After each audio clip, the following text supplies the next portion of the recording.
Wabarakatuh. Puji syukur marilah kita panjatkan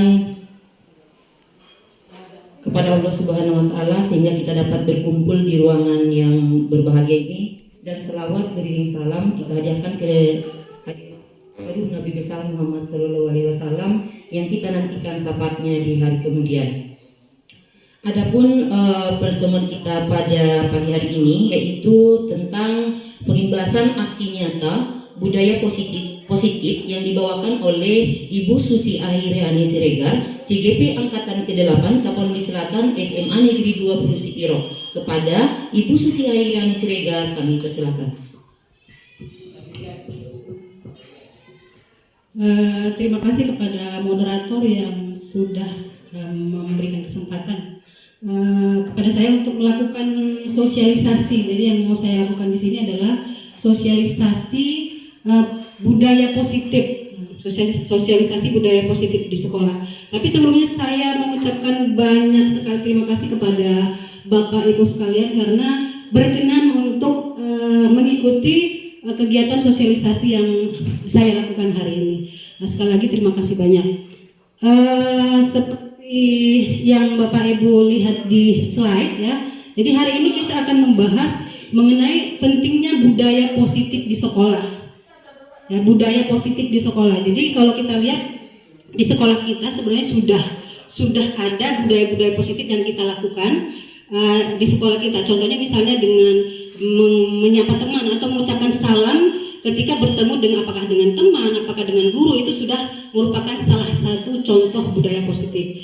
Nah, untuk mencapai budaya positif namanya budaya. Budaya itu apa? Kebiasaan. Jadi bagaimana kita menumbuhkan kebiasaan-kebiasaan yang positif di sekolah kita dan nanti pada akhirnya dia membudaya. Artinya ketika dia membudaya, kebiasaan itu memang sudah menjadi aktivitas kita. Artinya tidak ada paksaan, tidak ada harus misalnya dimarahi atau segala macam untuk dilakukan, tidak. Tapi dengan kesadaran sendiri, kita sadar melakukan hal-hal yang positif, terbiasa melakukan hal-hal yang positif, pada akhirnya menjadi sebuah budaya di sekolah kita. Ya, jadi untuk mencapai budaya positifnya ada beberapa hal-hal yang perlu dilakukan. Nah, di sini saya akan menjelaskan poin-poin tersebut. Mudah-mudahan memberikan manfaat untuk kita semua. Jadi kita di sini sama-sama belajar ya Bapak Ibu. Selanjutnya kita akan melihat apa pengertian dari budaya positif. Ya, jadi budaya positif seperti yang Bapak Ibu sampaikan tadi bahwa benar budaya positif itu berasal dari kebiasaan-kebiasaan positif yang dilakukan secara berkelanjutan, teratur dan berulang sehingga hal tersebut tertanam dalam diri kita dan bahkan tanpa sadar kita sudah melaksanakannya. Sebagai contoh, seperti saya sampaikan tadi, sebagai contohnya misalnya kita berdoa dulu sebelum makan atau minum, kemudian mengucapkan atau menyapa teman ketika berpapasan, itu salah satu contoh budaya positif. Jadi budaya positif ini merupakan perwujudan dari nilai-nilai kebajikan universal. Jadi nanti apa itu kebajikan universal? Di slide selanjutnya nanti akan kita bahas mengenai nilai-nilai kebajikan universal. Jadi dalam pendidikan dan pengajaran, budaya positif ini sangat perlu untuk ditanamkan dan dilaksanakan supaya pendidikan itu mencapai hasil yang maksimal. Ya, itu dia ya. Kemudian kita lihat slide berikutnya. Ya, di sini menciptakan budaya positif di lingkungan sekolah. Bagaimana supaya budaya positif yang kita inginkan itu bisa tercapai di lingkungan sekolah? Maka apa? Maka kita harus menciptakan hubungan yang sehat antara siapa? Antara Artinya untuk mewujudkan budaya positif itu perlu kolaborasi. Tidak bisa misalnya dijalankan sendiri oleh seorang guru, hanya 2 orang guru atau hanya dengan guru yang menurut saya tidak, tapi oleh semua warga sekolah, antara guru dengan kepala sekolah, guru dengan guru, kemudian guru dengan murid, dan bahkan guru dengan orang tua murid. Jadi harus ada hubungan yang positif, begitu ya. Kemudian berikutnya menciptakan lingkungan yang sehat dan aman, kemudian nyaman, menyenangkan, yang membuat anak didik bersemangat untuk belajar ke sekolah. Jadi kalau kita lihat lingkungan sekolah kita sudah cukup nyaman ya untuk misalnya murid kita untuk melakukan pembelajaran di sekolah. Saya rasa untuk poin 2 mungkin sudah bisa kita penuhi, ya. Kemudian kita lanjutkan. Nah, seperti yang saya sampaikan tadi, ada beberapa langkah yang bisa kita lakukan untuk mencapai yang namanya budaya positif di sekolah. Jadi di sini ada poin-poin yang nanti mungkin saya akan jelaskan kepada Bapak Ibu. Ya, kita sama-sama belajar di sini. Yang pertama itu ada disiplin positif dan nilai-nilai kebajikan universal. Kemudian yang kedua, teori motivasi, hukuman dan penghargaan serta restitusi. Yang ketiga adalah keyakinan kelas. Kemudian kebutuhan dasar manusia. Kemudian ada restitusi 5 posisi kontrol dan restitusi segitiga restitusi. Inilah yang akan kita bahas hari ini. Apa itu disiplin positif, teori motivasi sampai dengan restitusi segitiga restitusi. Kemudian saya buat ilustrasi kepalan tangan. Misalkan Bapak Ibu mengepalkan tangan, mengepalkan tangan di tangan itu ada sesuatu yang sangat penting yang menyangkut misalnya kebutuhan hidup ibu, yang menyangkut pokoknya nih di kepala tangan ini ada hal sesuatu yang sangat penting. Jadi misalkan ibu si A, kemudian ada si B. Si B ini adalah kawan ibu yang mencoba untuk apa? Mempengaruhi ibu, mempengaruhi dengan segala macam cara supaya apa? Supaya ibu membuka kepala tangan tersebut. Tapi kita di sini yang memegang kontrol atas kepala tangan kita adalah diri kita sendiri. Seberapa pengaruhnya pun misalnya kawan ibu atau orang lain mempengaruhi ibu untuk membuka kepala tangan ibu, tapi kalau ibu tidak mau membuka atau bapak ibu tidak mau membuka, maka apa?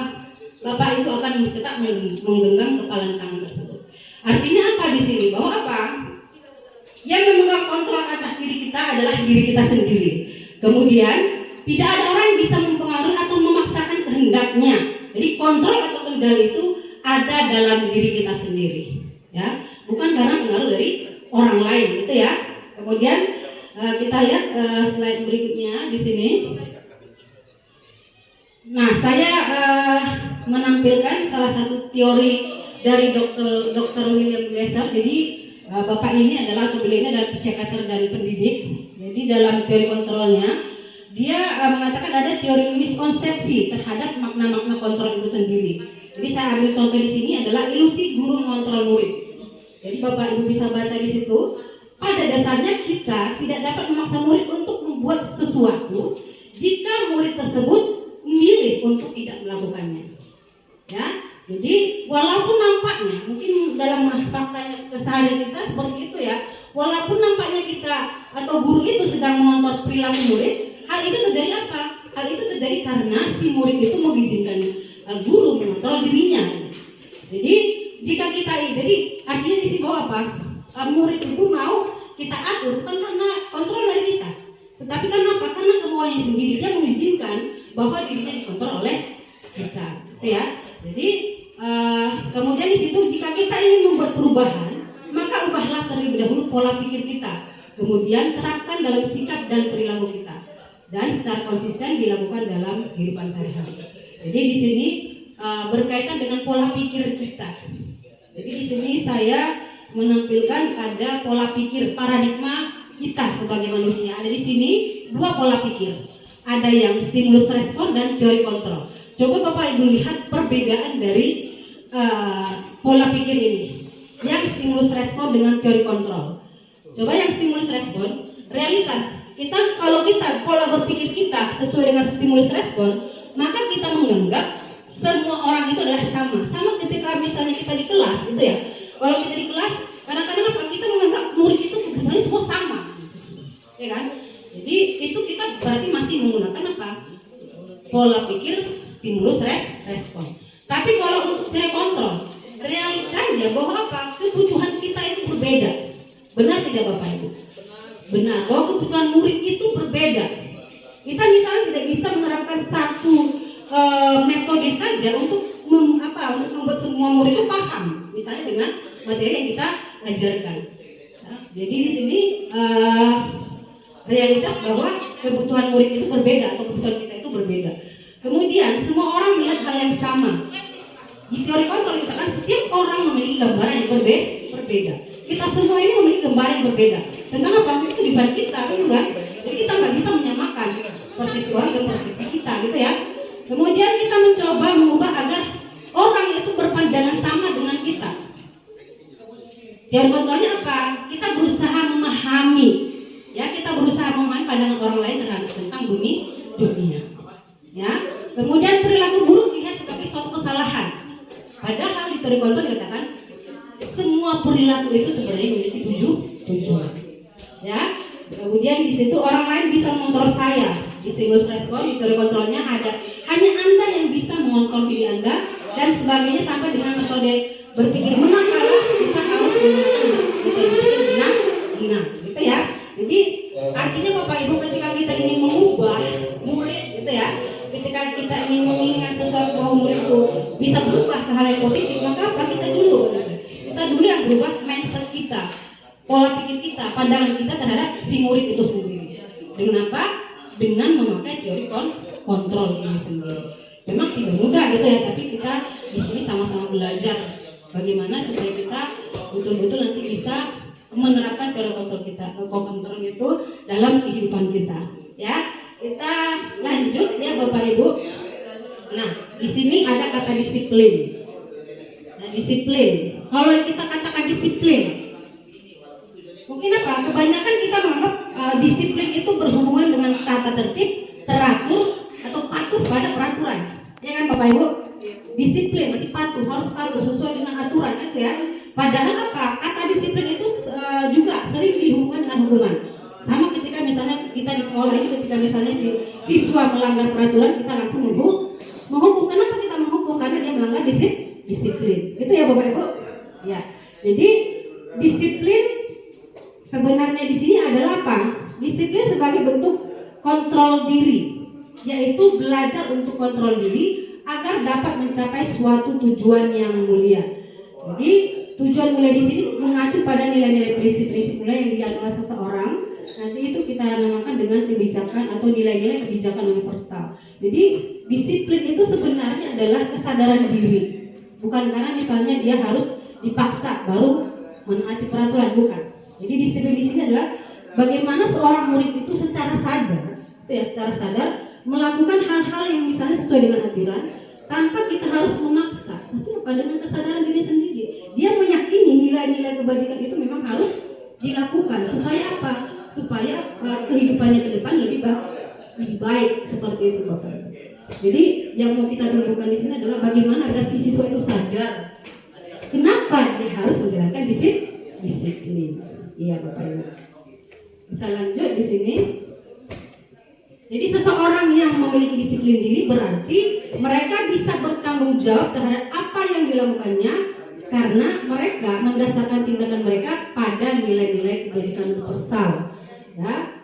Jadi kita ada refleksi di sini untuk menciptakan lingkungan positif. Salah satu strategi yang perlu kita lakukan adalah meninjau kembali penerapan disiplin di sekolah kita. Apakah telah efektif berjalan atau apa masih perlu ditinjau kembali? Jadi kalau peraturan saya rasa di sekolah kita luar biasa gitu ya, luar biasa. Peraturan di sini sudah ada, sudah tertulis bahkan gitu ya. Tapi apakah memang itu dijalankan oleh siswa kita atau murid kita secara sadar?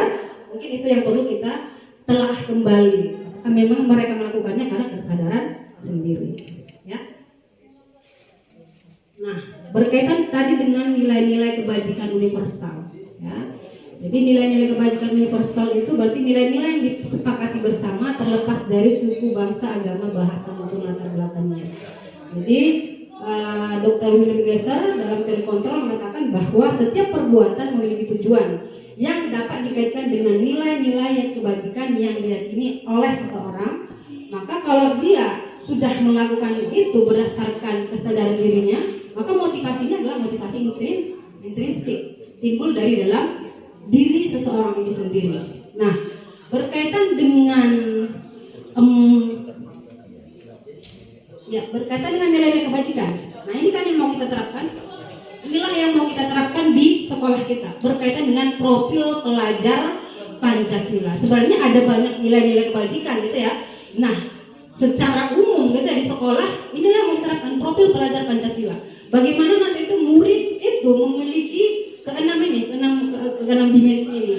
Beriman dan bertakwa kepada Tuhan yang Maha Esa dan berakhlak mulia, kemudian mandiri, bernalar kritis, berkebinekaan global, bergotong royong dan kreatif. Ini dia yang mau kita tanamkan dalam diri murid kita di sekolah kita. Ada juga nilai-nilai kebajikan lainnya. Ini contohnya: toleransi, rasa hormat, integritas, empati, percaya diri, komitmen dan sebagainya. Ini semua berkaitan dengan nilai-nilai. Mengenai teori motivasi perilaku manusia. Coba Bapak Ibu lihat. Ada 3 motivasi perilaku manusia di sini. Pertama, untuk menghindari ketidaknyamanan atau hukuman. Ini bersifat eksternal. Dia melakukannya karena apa? Menghindari hukuman atau ketidaknyamanan gitu ya. Kemudian yang kedua adalah untuk mendapatkan imbalan atau penghargaan dari orang lain. Dia melakukannya karena sesuatu hal. Ini juga bersifat motivasi eksternal. Kemudian yang terakhir untuk menghargai diri sendiri dengan nilai-nilai yang dipercaya.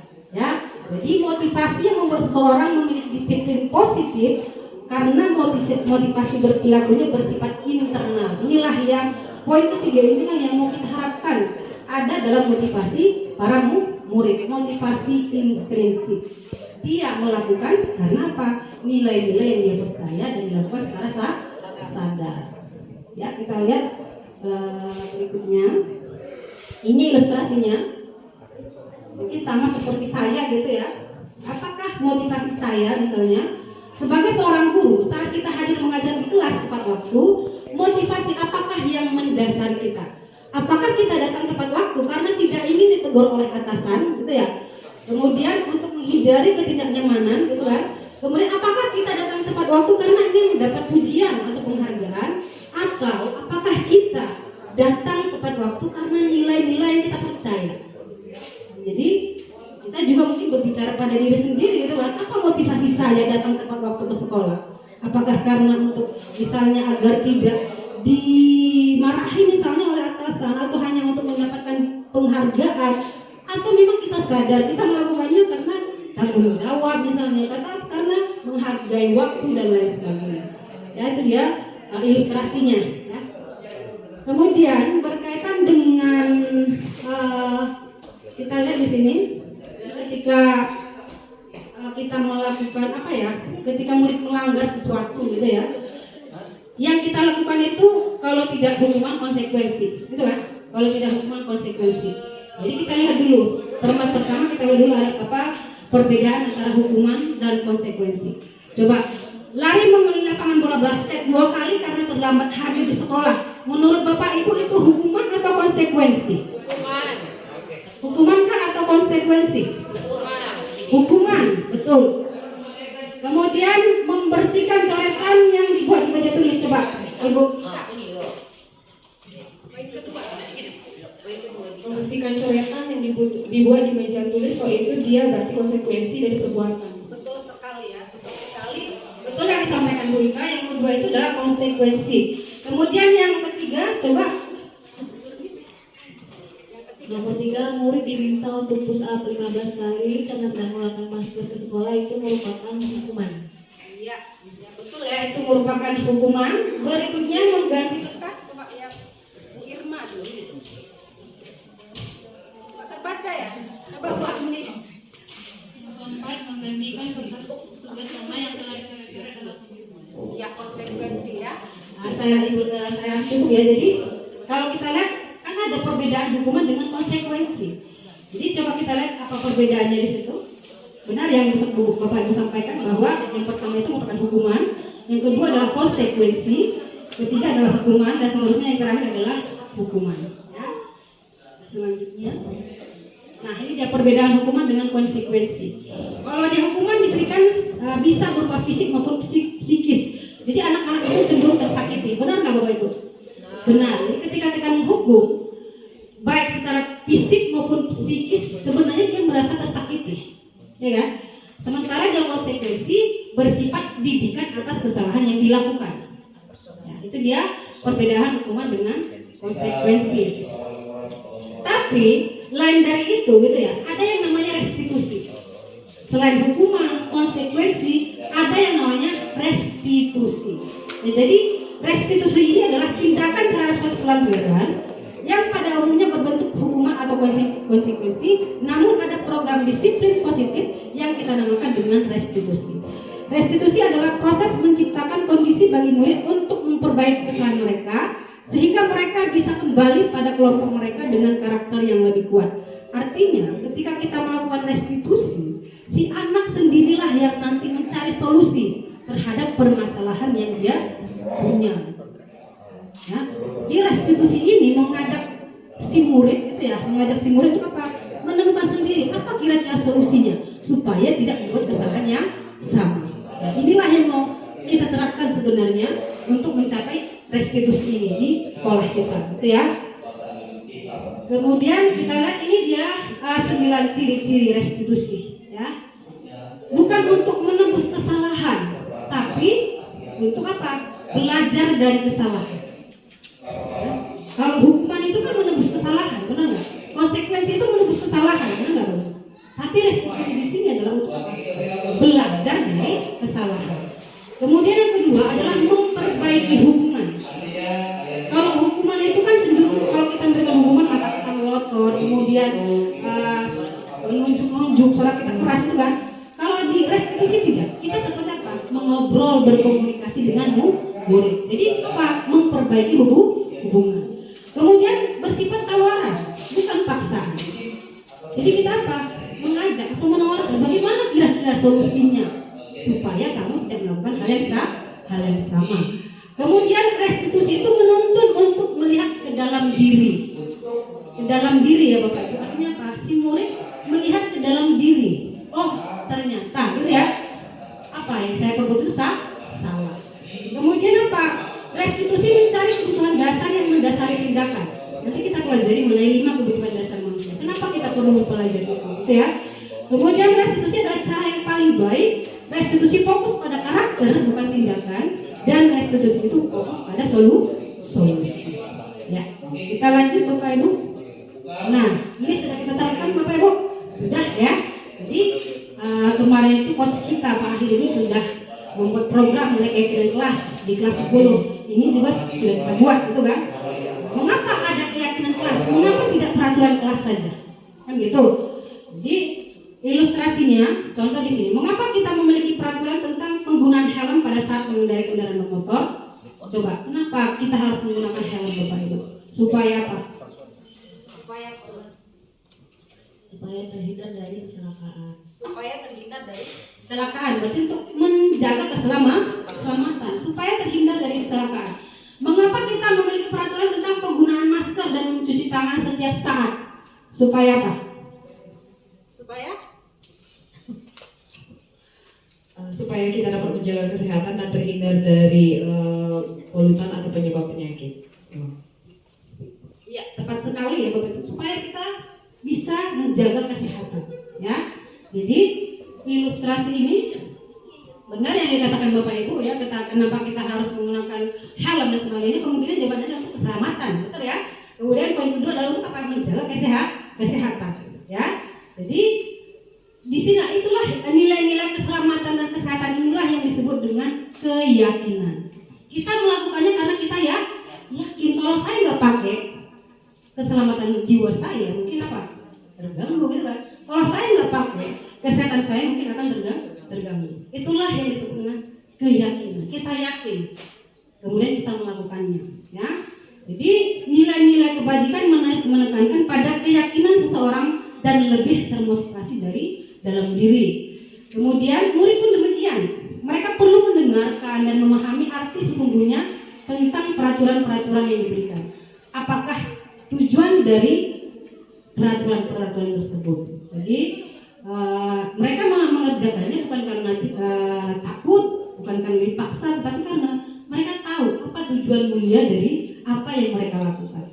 Bapak Ibu, keyakinan kelas adalah suatu hal yang sudah disepakati bersama oleh warga kelas, diyakini dilaksanakan dengan motivasi dorongan dalam diri sendiri mengenai sesuatu hal yang diyakini untuk dilakukan bersama dan diterapkan secara bersama pula.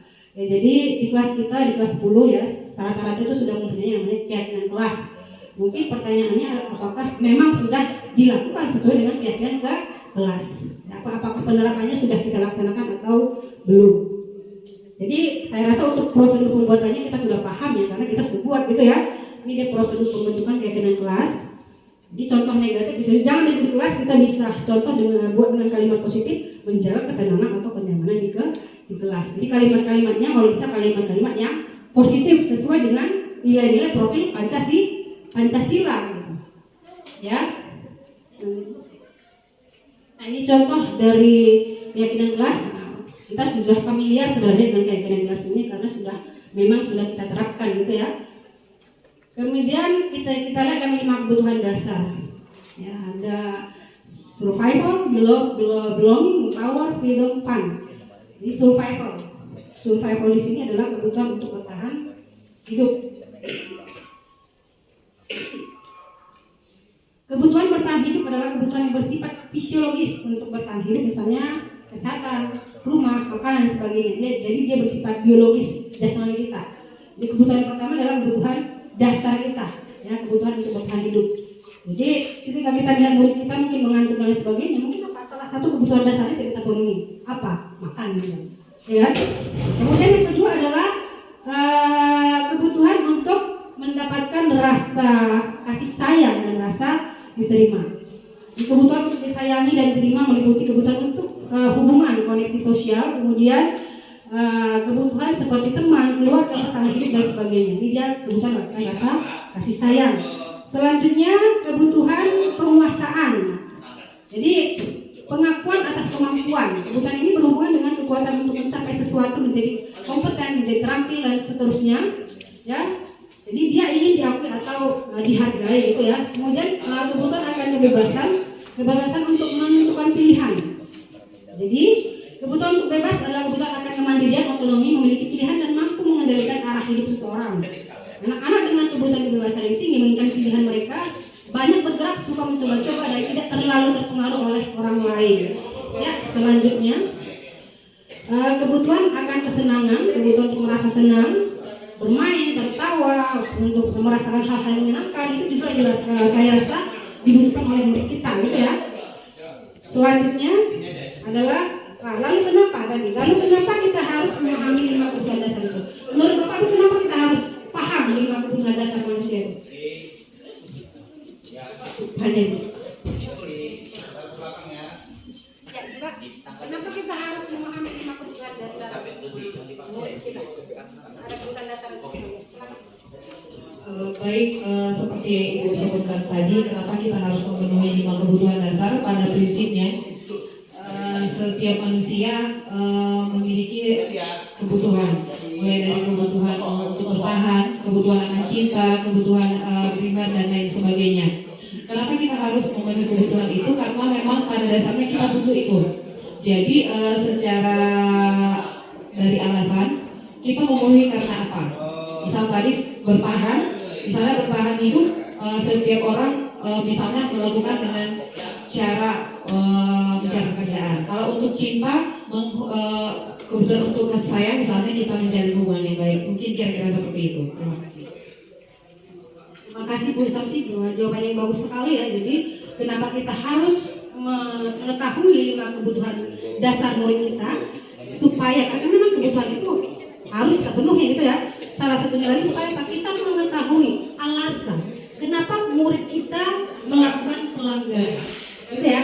Supaya kita tahu kenapa sikapnya seperti itu, apa kebutuhan yang tidak terpenuhi.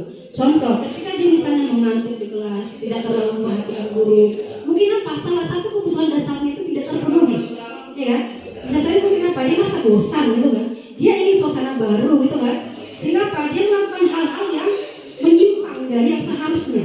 Jadi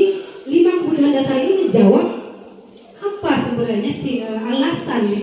Jadi dalam menyelesaikan suatu masalah ada 5 posisi kontrol yang diterapkan oleh guru. Yang pertama penghubung, pembuat merasa bersalah, teman, pemantau, dan manajer. Coba yang dari 5 posisi kontrol ini, Pak Ali, mana yang paling sering dilakukan?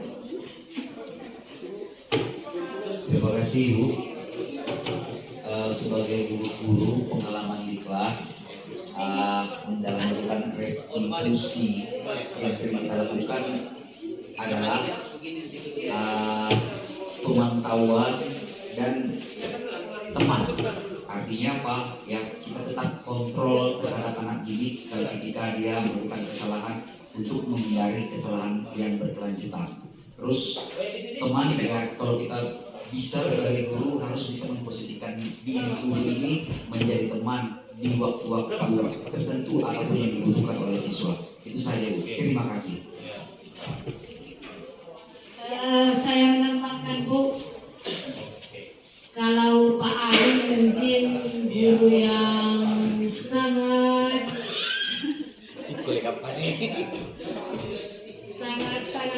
dekat dengan murid-murid. Kalau saya Bu, yang saya lakukan selama ini masih penghukum dan manajer.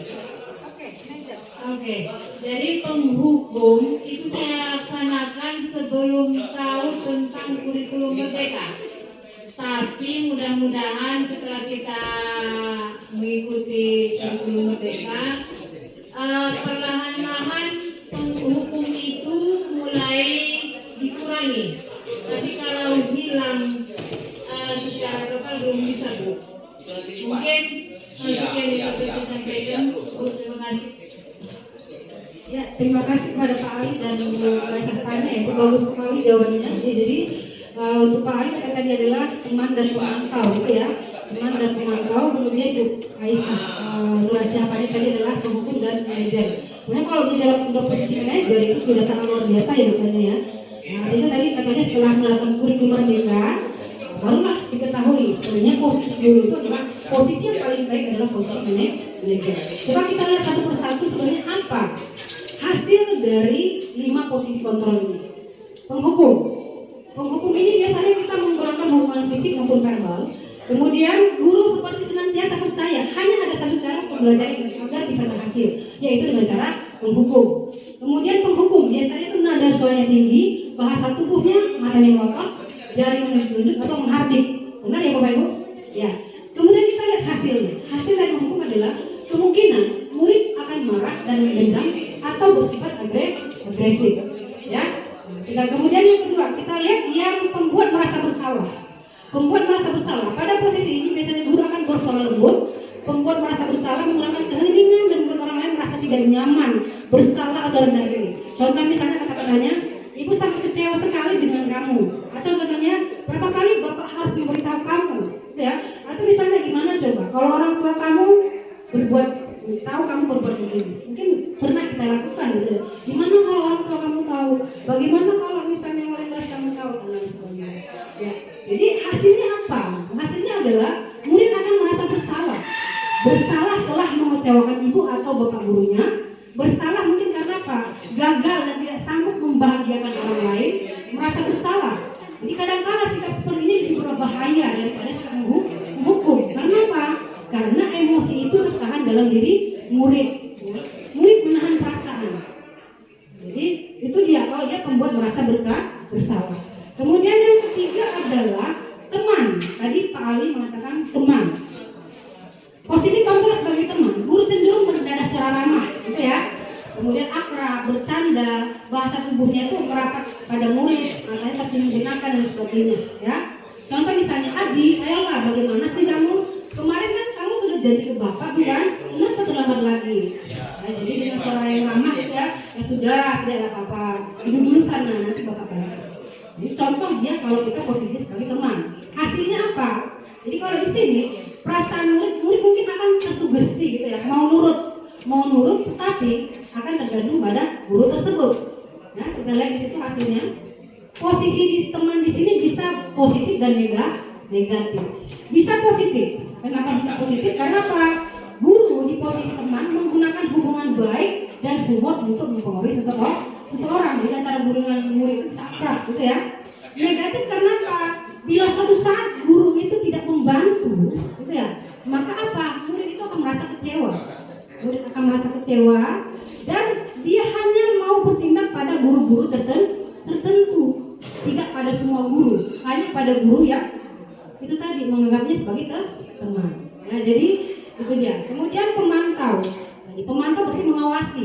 Jadi pada saat kita mengawasi, kita bertanggung jawab atas perilaku orang tersebut. Jadi kalau dia posisi pemantau di sini biasanya berdasarkan peraturan. Kemudian di sini ada teori stimulus respon yang menunjukkan tanggung jawab guru dalam mengontrol murid. Coba kita lihat ininya. Contohnya ini dia contohnya. Ya, contohnya di situ, Adi tahu kamu jam berapa ini? Ternyata Adi terlambat 15 menit.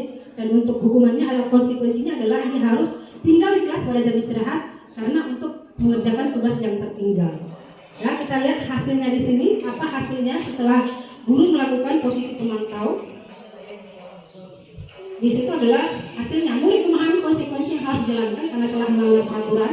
Guru tidak menunjukkan suatu emosi yang berlebihan, menjadi marah atau merasa bersalah. Murid tetap dibuat tidak nyaman karena apa? Dia harus juga di kelas pada jam istirahat, padahal waktunya adalah waktu untuk istirahat. Guru juga harus tetap memantau, memantau murid saat mengerjakan tugas. Itu di situ guru juga tidak istirahat, ketika jam istirahat. Dan jadi ada ketidaknyamanan di situ. Kemudian yang terakhir adalah posisi manajer. Nah, inilah yang mau kita capai sebenarnya ketika kita sebagai seorang guru dalam mengontrol murid. Posisi manajer. Posisi manajer adalah posisi di mana guru berbuat sesuatu bersama dengan murid, mempersilakan murid mempertanggungjawabkan perilakunya, mendukung murid agar dapat menemukan solusi atas permasalahannya. Di posisi manajer, murid diajak untuk menganalisis kebutuhan dirinya maupun kebutuhan orang lain. Di sini penekanannya bukan pada kemampuan membuat konsekuensi, itu ya. Kadang-kadang kalau kita apa yang harus konsekuensinya apa ya kan? Di sini penekanannya bukan di situ, namun dapat berkolaborasi dengan murid bagaimana memperbaiki kesalahannya. Ya. Nah, jadi posisi manajer di sini bukan untuk mengatur perilaku, tetapi membimbing murid untuk mengatur dirinya sendiri, gitu ya. Kemudian posisi manajer bukan untuk memisahkan murid dengan kelompoknya, tapi mengembalikan murid tersebut ke kelompoknya dengan karakter yang lebih kuat. Posisi manajer ini dapat si murid menjadi pribadi yang mandiri, merdeka dan bertanggung jawab. Nah, dari posisi manajer inilah restitusi itu bisa dijalankan. Ya, ketika kita sudah sampai pada posisi manajer, maka kita bisa menjalankan restitusi. Ya, ini dia segitiga restitusi. Jadi ketika Bapak Ibu misalnya menghadapi seorang siswa yang bermasalah, kita bisa menerapkan segitiga restitusi. Ya, 3 tahapan menyelesaikan masalah melalui segitiga restitusi. Yang pertama, menstabilkan identitas. Misalnya ada murid kita yang terlambat ke sekolah, kita bisa terapkan langkah ini supaya apa? Secara sadar dia mau memperbaiki kesalahannya. Pertama itu menstabilkan identitas, menyatakan bahwa tindakan anak tersebut salah dari kesalahan. Semua orang berbuat salah itu wajar, dilakukan dalam proses kehidupan, tetapi tidak membenarkan kesalahan tersebut. Itu ya, salah itu manusiawi. Semua orang bisa berbuat salah, benar nggak Bapak Ibu? Ibu juga pernah berbuat salah, itu kan? Saya juga pernah berbuat salah. Berbuat salah itu manusiawi, tetapi apa? Tidak dibenarkan. Contoh kalimatnya seperti apa? Nah, berbuat salah itu adalah hal yang manusiawi, gitu ya. Semua orang pasti pernah berbuat salah. Tidak ada manusia yang sempurna. Saya juga pernah melakukan kesalahan itu, gitu ya. Kemudian, oke, kita bisa menyelesaikan ini. Kemudian, Bapak atau Ibu tidak tertarik untuk mencari siapa yang salah, tetapi apa? Bapak Ibu ingin mencari solusi dari permasalahan. Jadi kita bisa berbicara seperti apa? Berkomunikasi dengan baik dengan siswa kita, dengan murid kita, dengan contohnya kalimat-kalimat seperti itu. Kalau kalimat seperti itu dilontarkan, masih membangkang nggak menurut kita? Saya rasa tidak, gitu. Ketika kita menyampaikan kalimat-kalimat seperti itu, mungkin apa? Dia sudah belajar ke dalam diri, itu kan? Dia sudah belajar ke dalam diri. Manusiawi ketika kamu bersalah. Ibu juga pernah buat salah. Ketika kita menyampaikan itu, mungkin apa? Dia sudah melihat ke dalam diri.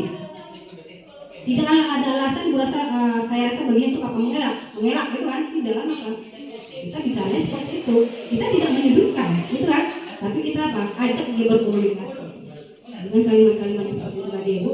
Kemudian kita lihat yang kedua adalah validasi tindakan yang salah. Kita tanyakan kenapa kesalahan itu diperbuat, ya, supaya tidak diulang kembali. Contoh misalnya, kamu pasti punya alasan kenapa melakukan hal itu. Contoh, ketika dia misalnya datang terlambat, kamu pasti punya alasan kenapa kamu sering datang terlambat ke sekolah. Tentu dia akan memberikan apa? Alasan-alasan. Saya begini, Bu, saya begini, saya telat tidur, saya main HP dan sebagainya, itu kan. Kita tanya, kenapa kamu berbuat kesalahan seperti itu? Atau ketika misalnya dia ada misalnya murid yang mengambil barang miliknya secara memaksa gitu kan, dia hanya marah, tapi tidak mencapai sampai memukul gitu kan. Bisa kita bilang, kamu patut bangga pada dirimu karena kamu telah melindungi sesuatu yang penting buatmu. Jadi sifatnya kita di sini tidak menyalahkan, ya. Kamu boleh mempertahankan sikap itu, tapi kamu harus menambahkan sikap yang baru. Atau kamu sebenarnya bisa contohnya ketika dia bermain game misalnya di kelas, sebenarnya kamu bisa mencari kesenangan yang tidak merugikan orang lain, ya. Atau mari kita cari solusinya bersama, gitu kan. Di kata-kata seperti itu membuat si murid itu tadi melihat ke dalam diri, ya.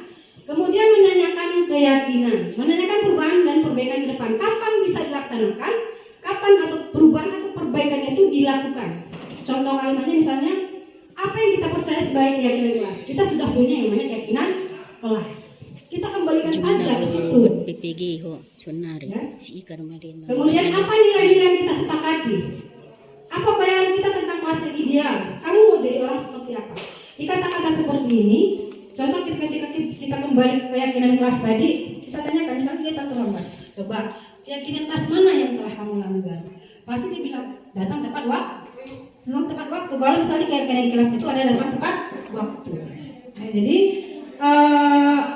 dengan menerapkan segitiga restitusi ini, apa yang kita harapkan dari murid yang misalnya mandiri, bertanggung jawab, dan mampu menemukan solusi atas permasalahannya itu bisa kita capai. Nah, jadi Bapak Ibu, seperti yang saya sampaikan tadi, sini kita belajar. Tidak mudah untuk merubah sesuatu yang sudah baku gitu ya. Tidak mudah untuk merubah kebiasaan-kebiasaan mungkin yang ada yang masih baik atau ada yang kurang baik gitu ya. Tapi itu tadi, sama-sama kita belajar untuk berubah ke arah yang lebih positif. Contoh ketika misalnya kita menangani murid yang bermasalah. Jadi sebisa mungkin hukuman itu dihindari. Mungkin benar kita tidak sama sekali bisa menghilangkan itu semua gitu ya. Tetapi sebisa mungkin sebagai guru, posisi-posisi manajer itu tadi bisa kita terapkan. Dengan apa? Menerapkan segitiga restitusi. Jadi caranya sudah ada gitu ya, menstabilkan identitas, memvalidasi tindakan yang salah, menanyakan keyakinan. Dengan tahapan itu, ini saya rasa murid gitu ya, murid akan secara sadar melakukan hal-hal yang positif sesuai dengan keyakinan kelas yang kita buat. Ya, jadi terima kasih Bapak Ibu, itu saja dari saya. Terima kasih banyak karena sudah mengikuti kegiatan sosialisasi mengenai budaya positif. Harapannya gitu ya, mungkin mudah-mudahan kita bisa menerapkan budaya positif itu di sekolah kita. Ya, Bapak Ibu, demikian dari saya. Assalamualaikum warahmatullahi wabarakatuh.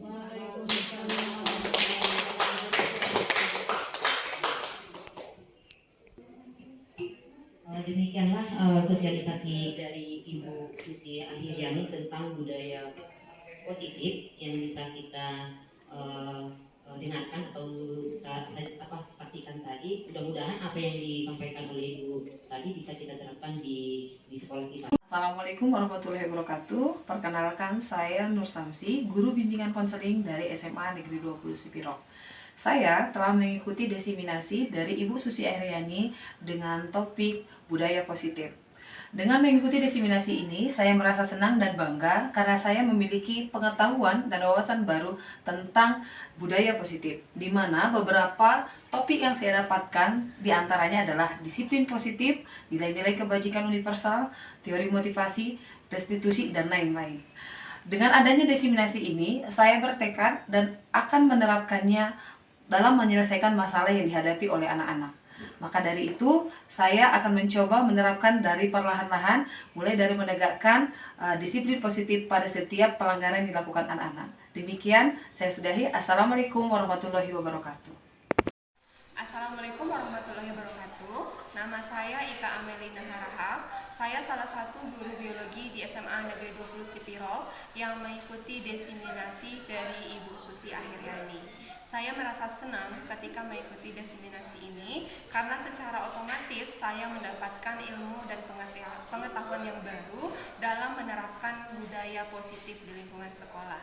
Di samping itu juga saya semakin paham bagaimana cara menerapkannya di kelas ketika sedang melakukan kegiatan belajar mengajar, dan saya juga semakin paham dan bisa untuk mengarahkan siswa dan siswi kami untuk membiasakan budaya positif ini ketika berinteraksi dengan sesama temannya ataupun ketika berinteraksi dengan warga sekolah lainnya. Di samping itu, saya juga sebagai guru berusaha untuk memposisikan diri saya sebagai control manager dengan segitiga restitusi dalam menyelesaikan setiap permasalahan-permasalahan yang dialami oleh siswa dan siswi kami.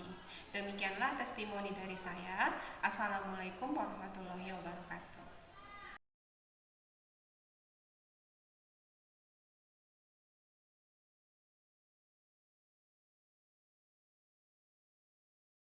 Mengajak kalian untuk membuat sebuah keyakinan kelas ya. Keyakinan kelas ini kita buat bersama, nantinya akan kita laksanakan bersama. Jadi kalau menurut kalian coba, kenapa kita harus buat keyakinan kelas? Cara bisa. Kenapa kita harus membuat yang namanya keyakinan kelas? Atau keyakinan kelas itu fungsinya apa sih sebenarnya? Coba, cara kita. Tiara, silakan. Kenapa kita harus buat keyakinan kelas?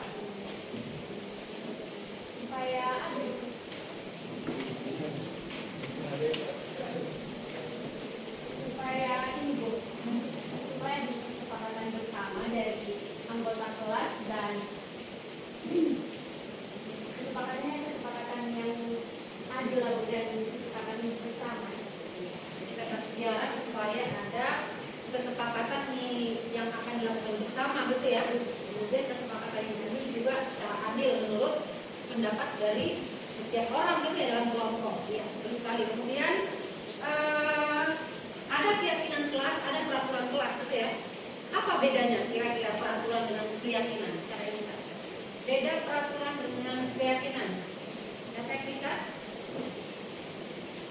Coba si Kristina, silakan. Karina ya.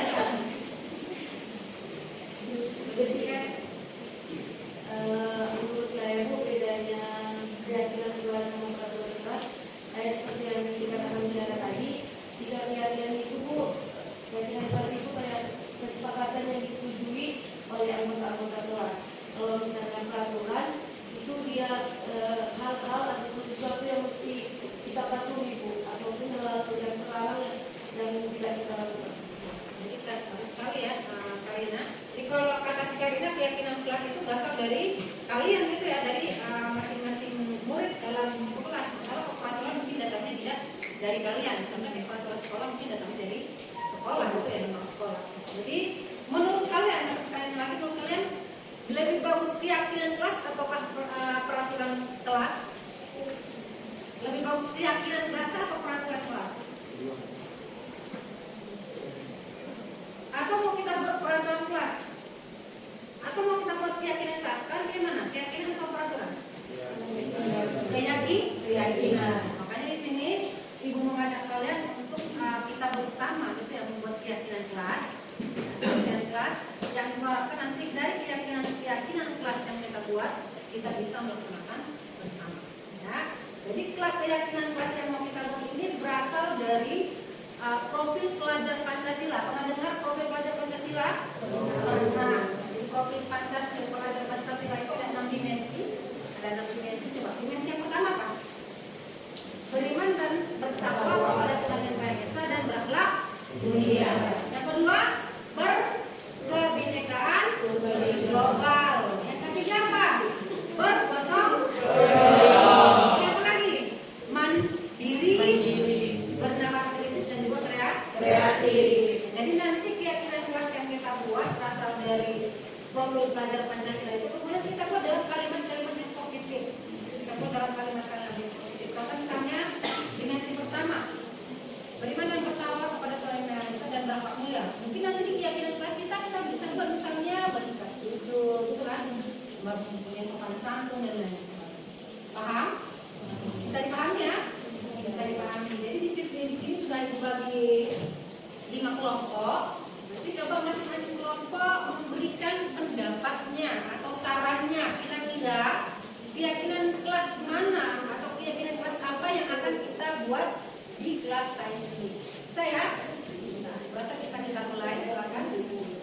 Masing-masing kelompok berdiskusi kira-kira keyakinan kelas mana yang akan kita buat di kelas kita. Silakan. Silakan.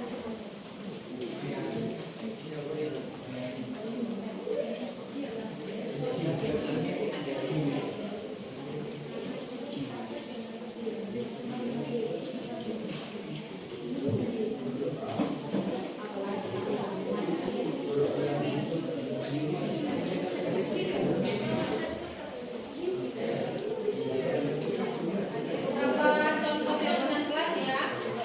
Contoh ini contoh keyakinan kelas. Contohnya kira-kira seperti ini. Coba kalian kan diskusikan bersama kelompok. Kira-kira keyakinan kelasnya seperti apa?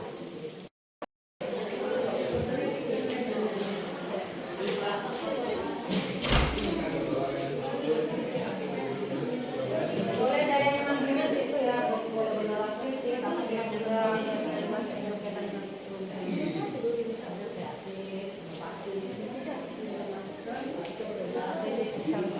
kalimat diri apa kira-kira sikap-sikap yang sesuai dengan mana ini gotong royong misalnya. Kalau gotong royong apa misalnya yang sesuai dengan dimensi gotong royong apa? Bila kita kalau gotong royong bekerja sama kan?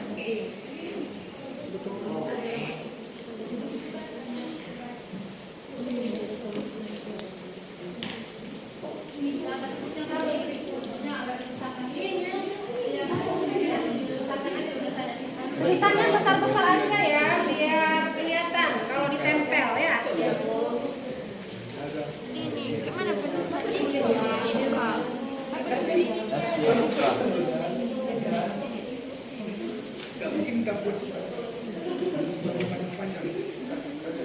Misalnya apa? Tidak sering. Apa lagi?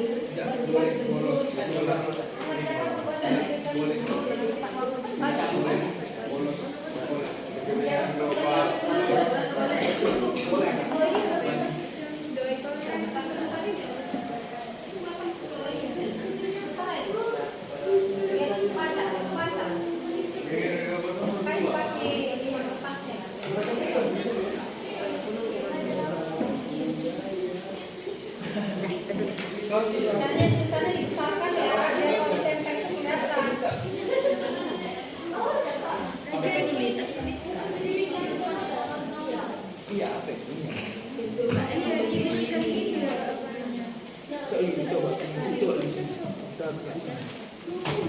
Enggak gitu juga kan dibandingin.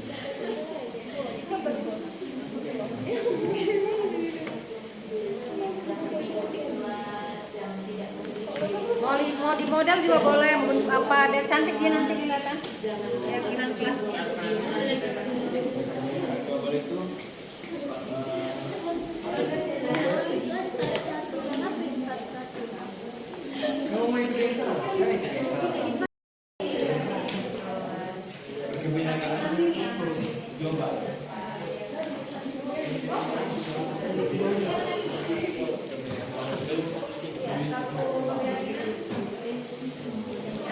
Jadi ini nanti satu keyakinan, satu kertas.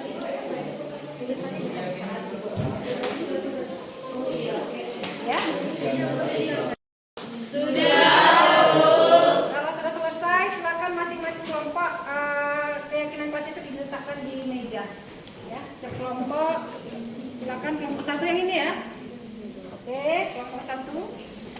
Kelompok dua.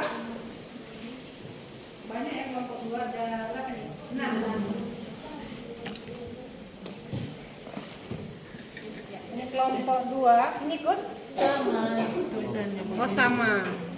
Oke. 3, 2, 1. Kelompok 3. Bagaimana kelompok 3? Kelompok 3 ini berkreasi mereka ini. Ya. Kelompok 3.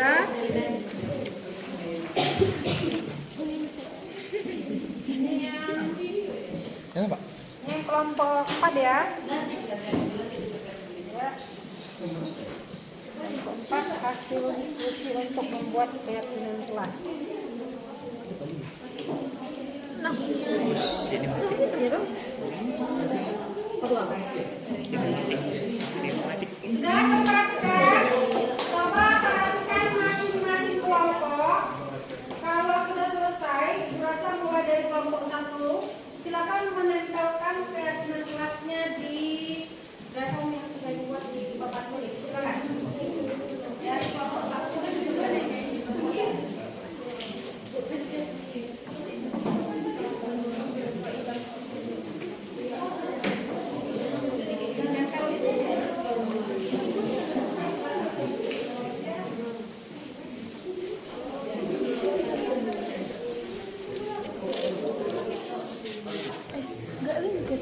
Dibuka dulu. Oh udah. Di bawah nggak ada. Satu baris aja. Saya juga kelihatan. Oh ke bawah. Oke ke bawah juga. Ke bawah.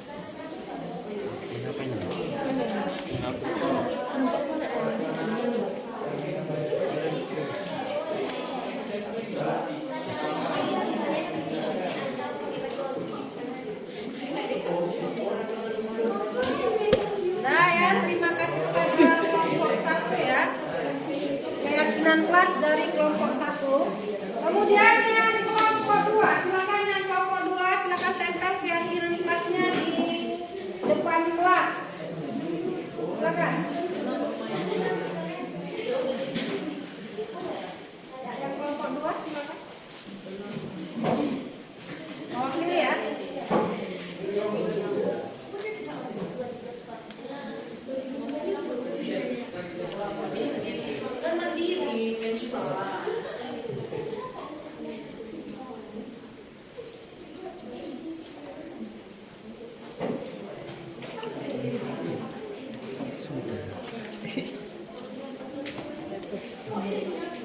Ini yang kelompok 2 anggota kelompoknya mana ini semua? Masih ya? Dibantu lah kawannya masa melepas sendiri. Tapi bekerja sama, bergotong royong. Ini nah.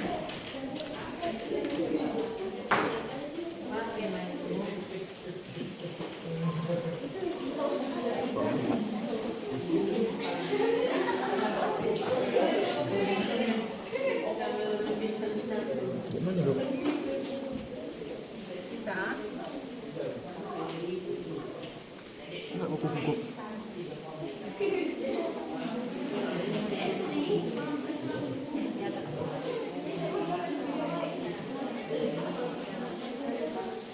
Iya.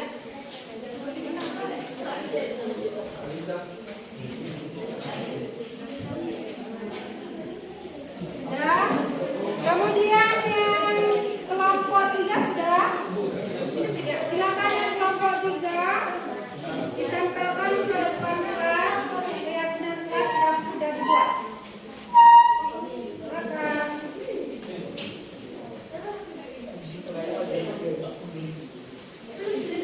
Fotonya yang mana nih? Ya silakan silakan.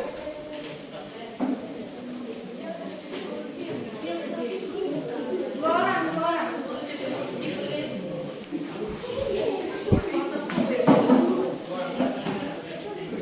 Di bawahnya aja. Di bawah sini. Atau di sampingnya pun jadi kelihatan ya. Ini kan nomor 1 kan.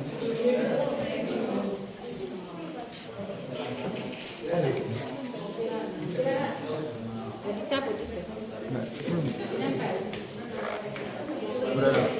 Kabar nomor 2. Enggak, ini nomor 3. Nomor 2. Ini. Nomor 3. Ini terakhir.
kesepakatan kalian bersama.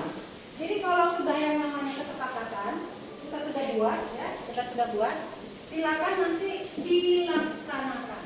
Jadi yang penting di sini sebenarnya poinnya bukan tulisan kamu yang dipajang di sini kan. Poinnya adalah bagaimana kemudian kamu melaksanakan keyakinan kelas yang sudah kita buat. Paham ya? Coba kita lihat yang pertama di sini. Mungkin di sini ada beberapa keyakinan kelas yang sama ya. Dari kelompok 1 ada yang menjaga kebersihan kelas. Sepakat? Yang pertama menjaga kebersihan kelas. Sepakat ya? Sepakat. Jadi kamu sebagai warga di kelas ini, silakan kamu perhatikan kebersihan kelas kita. Kalau misalnya di sekeliling kita ada sampah atau lain sebagainya, silakan dengan kesadaran sendiri, nggak usah ngatur gitu kan. Atau misalnya yang piket, nggak harus yang piket kan itu kan, kesadaran bersama. Itu kelasnya kebersihannya dijaga. Kemudian yang kedua menolong sesama teman. Oke, menolong sesama teman tapi dalam hal yang positif. Kalau ada teman yang kesusahan, silakan dibantu. Menolong teman-teman. Sepakat yang ini yang kedua? Sepakat? Sepakat. Yang ketiga, hadir tepat waktu ke sekolah. Berarti kalau kita sudah buat keyakinan hadir tepat waktu ke sekolah, di kelas ini tidak akan ada yang terlambat datang ke sekolah. Sepakat? Sepakat ya? Sepakat. Oke, kita lanjut. Menghargai dan menghormati orang lain. Nah, jadi sudah sepatutnya gitu ya. Kamu di sini mungkin dari berbagai daerah gitu kan. Mari kita di sini saling menghargai dan menghargai teman, menghargai guru, gitu ya. Sepakat untuk poin ini? Sepakat. Kemudian belajar mandiri saat guru tidak hadir, bagus sekali ya. Belajar mandiri saat guru tidak hadir. Artinya di sini ketika guru tidak ada, mungkin ada inisiatif gitu dari kalian itu akan belajar mandiri. Boleh dengan sebaya, boleh berdiskusi dan sebagainya. Sepakat? Sepakat. Kemudian melaksanakan piket. Berasa kalau melaksanakan piket ya memang harus tanggung jawab ya. Siapa yang ditunjuk sana piket setiap hari dilaksanakan dengan penuh tanggung jawab. Ya, kemudian menjaga lingkungan kelas bersamping sama dengan menjaga kebersihan ya. Kemudian menghasilkan ide-ide yang kreatif untuk kelas. Bagus juga. Menghasilkan ide-ide yang kreatif, silakan. Ini kan memang dari kelas ini gitu kan. Silakan misalnya buat ide-ide yang tujuannya adalah apa? Untuk meningkatkan misalnya kemajuan ke kelas, supaya misalnya kelas ini apa cara kita misalnya supaya guru itu semangat kalau datang ke kelas kita. Dengan apa? Aktif ketika belajar di kelas. Silakan ini timbulkan ide-ide kreatif, inovatif untuk kemajuan kelas kita. Ya. Kemudian yang berikutnya berdoa sebelum memulai pelajaran. Ini merasa sudah kita lakukan dan harus kita lakukan setiap akan memulai jam pelajaran. Berikutnya budidayakan membaca. Bagus juga nih budidayakan membaca. Ada literasi di sini ya. Silakan kamu itu ada perpustakaan. Silakan kelas ini kompak gitu ya. Kompak ya kita ke perpus bersama kan. Tahu sore gitu kan aku nggak ada guru. Bisa gitu kita ke perpustakaan. Kenapa? Membaca itu dengan membaca kita wawasan kita itu bertambah. Ya. Boleh dia membaca secara dengan buku boleh atau dari online juga boleh. Kalau dia menggunakan media internet ingat harus dia memang menunjang pembelajaran. Kemudian menghargai pendapat orang lain. Oke, hampir sama dengan menghargai dan menghormati orang lain termasuk pendapatnya gitu ya. Silakan didengar. Artinya di sini kita semua sama, ya kan? Tidak ada perbedaan. Kalau mau kawan beri pendapat silakan kamu hargai, ya. Kemudian berikutnya berdoa dengan khusyuk sebelum belajar dan sesudah belajar. Tadi sudah ya, yang masuk. Kemudian seluruh anggota kelas berkeinginan menguasai bahasa asing. Itu juga bagus sekali karena di depan gerbang itu ada ini ya, warga sekolah menggunakan bahasa Inggris atau bahasa asing. Kalau kalian di kelas itu, kelas ini benar-benar sepakat untuk bisa menggunakan bahasa asing, seenggaknya itu bahasa Inggris. Silakan di kelas ini digunakan bahasa Inggris. Ya kan? Ini membuat apa? Kalian berbeda dengan kelas yang lain. Pada ide kreatif itu silakan dimunculkan. Warga kelas itu, satu kelas itu harus kompak. Jadi poin-poin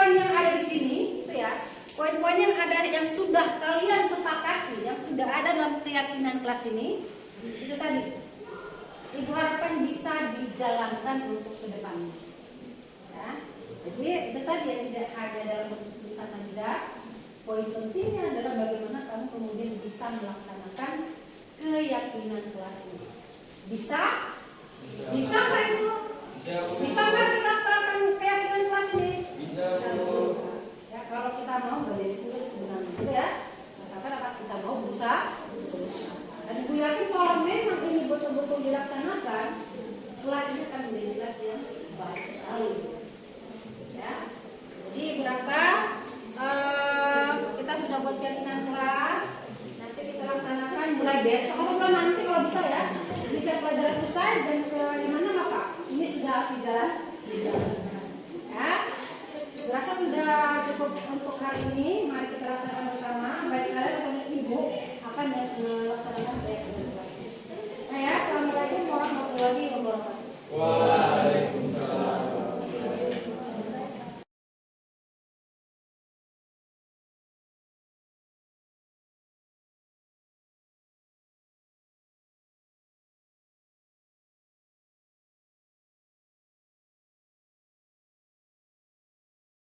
Assalamualaikum warahmatullahi wabarakatuh. Perkenalkan, nama saya Maryam Fadila, saya dari kelas 10-2. Dengan adanya keyakinan kelas ini, jadi kami lebih kompak belajarnya dan lebih bersemangat lagi. Selain itu, kami juga lebih termotivasi untuk menjadi lebih baik lagi ke depannya. Assalamualaikum warahmatullahi wabarakatuh. Warahmatullahi wabarakatuh. Saya Iqbal Fadila dari kelas 10-2. Dengan ada keyakinan sekelas, kami dapat saling menghargai dan peduli terhadap teman dan warga sekolah. Assalamualaikum warahmatullahi wabarakatuh.